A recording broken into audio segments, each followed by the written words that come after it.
अज़रा, मुझे पता था कि तुम मेरी बात मान लोगी।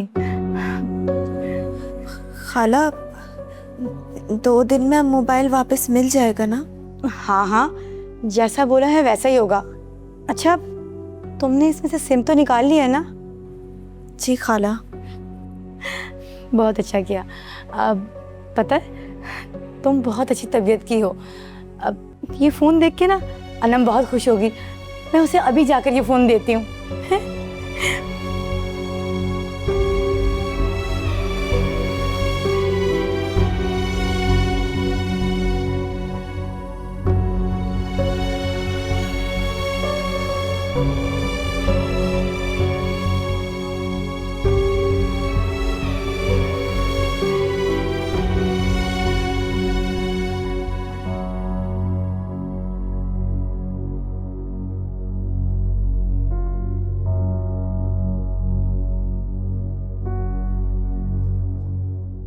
अम्मी, आपने अब्बू को फोन कर दिया?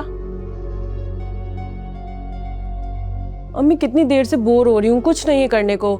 दिल तो कर रहा था कि अपना मोबाइल चकनाचूर कर देती। अम्मी, ना आप समझती हैं ना अब्बू।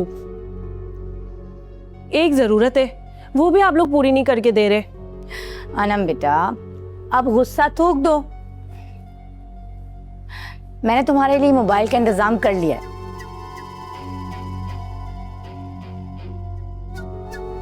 मोबाइल तुम्हें अभी मिलेगा। ये देखो। क्यों, वही है ना जो तुम्हें चाहिए था? लेकिन अम्मी, ये तो अज़रा का है ना? हाँ, है तो उसी का। लेकिन मैं क्यों इसे इस्तेमाल करूं? क्योंकि उसे क्या जरूरत है मोबाइल की, और तुम ही तो कह रही थी कि उसके पास इतना महंगा मोबाइल है, तो बस ले लिया उससे तुम्हारे लिए। लेकिन वापस तो देना पड़ेगा ना। बोलकर तो यही लिया है, लेकिन तुम समझो कि ये मोबाइल अब तुम्हारा है। तुम्हारे हाथ में सच भी बहुत रहा है। वैसे अम्मी, मुझे ऐसा ही मोबाइल चाहिए था। अब आप मेरा खराब मोबाइल अज़रा को ठीक करवा के दे देना। क्या जरूरत है उसे देने की? भाई, उसे घर के कामों से फुर्सत मिलेगी तो मोबाइल यूज करेगी ना। मेरी प्यारी अम्मी। मेरा बच्चा।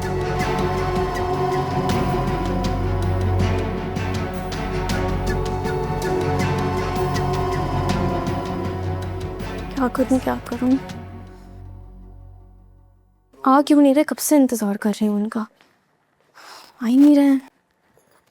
पता नहीं कहाँ रह गए हैं। कोई समझ नहीं आ रही कहाँ रह गए। क्या करूं?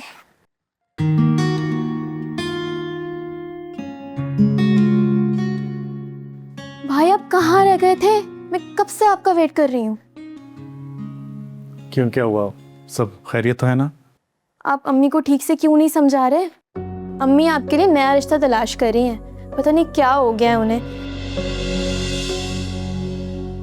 वो कोई बात सुनने को तैयार ही नहीं है। वो उनकी फैमिली से पूरी तरह चिढ़ गई हैं। हालांकि मुझे तो वो लोग अच्छे खासे शरीफ लगते हैं। तुम्हें ये सब कैसे पता? मैंने अम्मी को नाहिद आंटी से कॉल पे बात करते सुना है। अभी हमने उन्हें मना किया है नहीं, और अम्मी ने यहाँ नया रिश्ता तलाश करना शुरू कर दिया। ठीक है, मैं अम्मी से बात करता हूँ। भैया, प्लीज मेरा नाम मत लीजिएगा, अपने तरीके से बात कीजिएगा। किसका फोन है जो इतने फूल खिल रहे हैं? कहीं आप भी तो किसी को पसंद तो नहीं करने लग गए? तुम्हें इससे क्या मतलब? बता दूंगा तुम्हें। भैया, अब तो पता लगाना पड़ेगा कौन है जिससे छुप छुप के बातें हो रही हैं। लगता है मुझे अम्मी से बात करनी पड़ेगी। मुझसे पहले तुम्हारा रिश्ता हो जाए ना, और इस घर से चली जाओ, हमारी जान छूट जाएगी तुमसे। भैया, आप मुझे तंग कर रहे हैं। अम्मी आपके साथ ना बिल्कुल ठीक करती हैं। उठा ले, क्यों इंतजार करवा रहे हैं? दे, मैं बात करती हूँ, बता दूं कि आपकी तो मंगनी हो गई है। जाओ मेरे रूम से, गो। जा रही हूँ।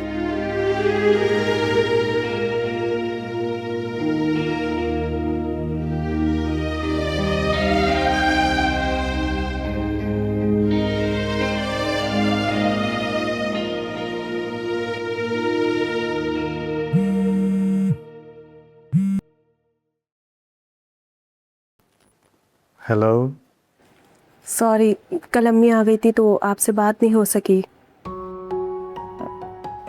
लेकिन आज मैं बहुत खुश हूँ। पहला तो ये कि मेरी आपसे बात हो रही है, दूसरा ये कि मुझे बाबा ने न्यू मोबाइल ला कर दिया है। मैं बता नहीं सकती, मैं बहुत खुश हूँ। अब हमारी रोज बात हो सकती है।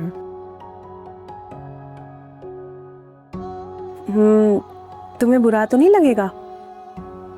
बुरा तो नहीं लगेगा, नहीं बिल्कुल भी बुरा नहीं लगेगा। आपसे बगैर किसी रुकावट के बात हो सकती है? बिल्कुल हो सकती है। अच्छा अनम, मुझे तुमसे कुछ बात करनी है। क्या कोई बात बुरी लगी है? अरे नहीं नहीं, आपका लहजा तो यही बता रहा है। एक्चुअली वो तुम्हारे अब्बू आए थे घर पे। जानती हूँ मैंने आपको बताया तो था, फिर आपने फ़ोन भी बंद कर दिया था। कोई परेशानी है क्या? अब्बू तो आपका ही पूछने गए थे। क्या आपकी मुलाकात हुई थी अब्बू से?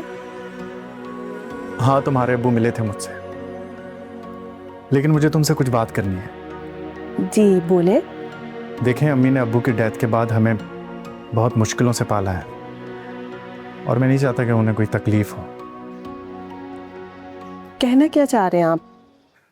कल जब तुम्हारे अब्बू आए थे घर में तो दोनों में तकरार हुई, तो इस बात को लेकर मेरी अम्मी बहुत तकलीफ में है, दुख में है।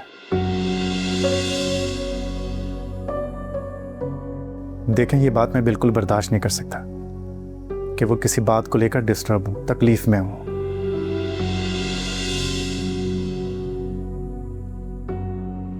देखो, तुम मेरी बात समझ रही हो ना?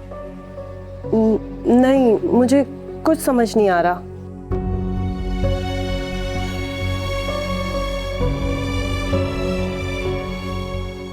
देखो, तुम अपनी अम्मी को समझाओ कि वो तुम्हारे अब्बू से बात करें। जोर जबरदस्ती से कोई रिश्ते नहीं जुड़ते।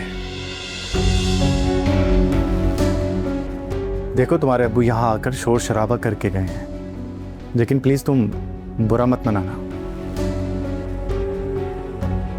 लेकिन इस मामले में अम्मी की रजामंदी होना बहुत ज़रूरी है, वरना मुश्किल हो जाएगी रिश्ते में। ठीक है, मैं अम्मी से बात करूंगी। मैं आपसे बाद में बात करती हूँ। ओके, अल्लाह हाफिज़।